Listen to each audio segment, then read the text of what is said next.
வணக்கம். இன்னைக்கு நாம எத பத்தி பார்க்க போறோம்னு தெரிஞ்சா கண்டிப்பா ரொம்ப ஆர்வமா இருப்பீங்க.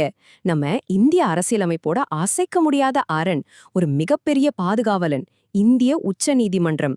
இத பத்தி தான் இன்னைக்கு ரொம்ப ஆழமா, அதே சமயம் ரொம்ப எளிமையா தெரிஞ்சுக்க போறோம். சரி, இன்னைக்கு நாம என்னென்ன பார்க்க போறோம்?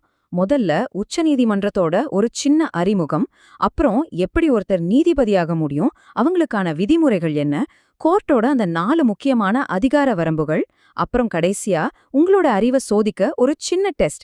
இந்த மைண்ட் மேப் ஸ்ட்ரக்சர் வழியா படிக்கும்போது எவ்வளோ பெரிய டாபிக்கா இருந்தாலும் அது அப்படியே உங்க மனசுல பதிஞ்சிடும். பகுதி 1. அறிமுகம். நம்ம நாட்டின் உச்சபட்ச அதிகாரம் கொண்ட நீதிமன்றத்தை பத்தி தெரிஞ்சுக்கலாம் வாங்க. நீதிமன்றம் எப்படி உருவாச்சுன்னு ஒரு சின்ன ஃபிளாஷ்பேக் போலாம். 1950க்கு முன்னாடி இத ஃபெடரல் கோர்ட் ஆஃப் இந்தியான்னு கூப்பிட்டாங்க. அப்புறம் ஜனவரி 26, 1950ல நம்ம அரசியல் அமைப்போட பகுதி 5, அதாவது ஆர்டிகிள் 124ல இருந்து 147 வரைக்கும் இதுக்கான ஒரு ஸ்ட்ராங்கான பேஸ்மெண்ட் போட்டாங்க. கரெக்டா 2 நாள் கழிச்சு ஜனவரி 28, 1950 அன்னைக்கு நம்ம உச்ச நீதிமன்றம் அதிகாரப்பூர்வமா வேலை செய்ய ஆரம்பிச்சது. இப்படிதான் இந்த மாபெரும் அமைப்பு உருவாச்சு. பகுதி 2. நீதிபதியாகும் தகுதிகள். இந்த மாபெரும் உச்ச நீதிமன்றத்துல ஒருத்தர் நீதிபதியா உட்காரணும்னா அவருக்கு உண்மையிலே என்னென்ன தகுதிகள் இருக்கணும்னு தோணுது. ஃபர்ஸ்ட் ரூல் ரொம்ப சிம்பிள். அவங்க கண்டிப்பா இந்திய குடிமகனா இருக்கணும். ஆனா அந்த 2வது பாயிண்ட கொஞ்சம் கவனிங்க. இதுல 3 ஆப்ஷன் இருக்கு. 1, ஹைகோர்ட்ல 5 வருஷம் ஜட்ஜா இருந்திருக்கணும். இல்லையா ஹைகோர்ட்ல 10 வருஷம் வழக்கறிஞரா பிராக்டிஸ் பண்ணியிருக்கணும். அதுவும் இல்லையா குடியரசுத் தலைவரோட பார்வையில ஒரு மிகச்சிறந்த சட்ட நிபுணரா இருக்கணும். இந்த 3ல ஏதாவது ஒன்னு இருந்தா போதும். அப்புறம் என்ன, நேரா குடியரசுத் தலைவர் முன்னாடி போய் உறுதிமொழி எடுத்துக்க வேண்டியதுதான். அடுத்து நியமனம் மற்றும் நீக்கம். இவங்களை யார் அப்பாயிண்ட் பண்றாங்க? நம்ம குடியரசுத் தலைவர் தான். சரி, அப்பாயிண்ட் பண்ணியாச்சு. இவங்களை ஈஸியா பதவியிலிருந்து தூக்கிட முடியுமான்னு கேட்டா நோ சான்ஸ். தவறான நடத்தை இல்லனா திறமையின்மை, இந்த 2 காரணத்துக்காக மட்டும்தான் ஒரு ஜட்ஜை நீக்க முடியும். அதுவும் ரொம்ப ரொம்ப கடுமையான ஒரு ப்ராசஸ். இதனால தான் நம்ம நீதித்துறை யாருக்கும் பயப்படாம சுதந்திரமா செயல்பட முடியுது. பகுதி 3. விதிமுறைகள். ஒரு வாட்டி ஜட்ஜ் ஆயிட்டா இந்த சிஸ்டம் அவங்களை எப்படி நிர்வகிக்குதுன்னு இப்போ பார்க்கலாம்.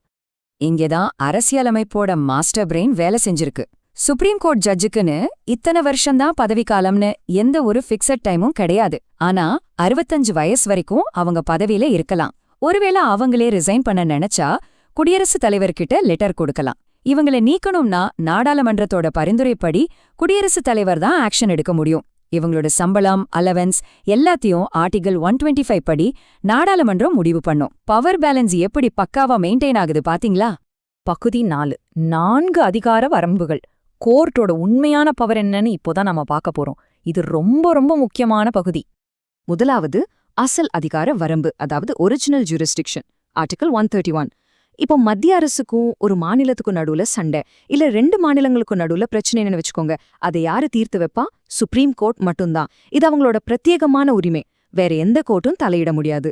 பை த வே, இந்த ஐடியாவை நாம அமெரிக்கா கிட்ட இருந்து கடனா வாங்கணும்னு சொன்னா நம்புவீங்களா? அதான் உண்மை.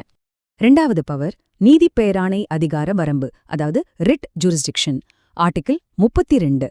நம்ம அடிப்படை உரிமைகளுக்கு ஏதாவது ஆபத்து வந்தா காப்பாத்துறது இவங்க தான். ஹேபியஸ் கார்பஸ், மேண்டமஸ்னு ஒரு 5 வகையான ரிட்டுகளை இவங்க யூஸ் பண்ணலாம். ஆனா இங்க ஒரு சின்ன ட்விஸ்ட். இந்த பவர் சுப்ரீம் கோர்ட்டுக்கு மட்டுமான பிரத்யேக உரிமை கிடையாது, ஹைகோர்ட்டுக்கும் இதே பவர் இருக்கு.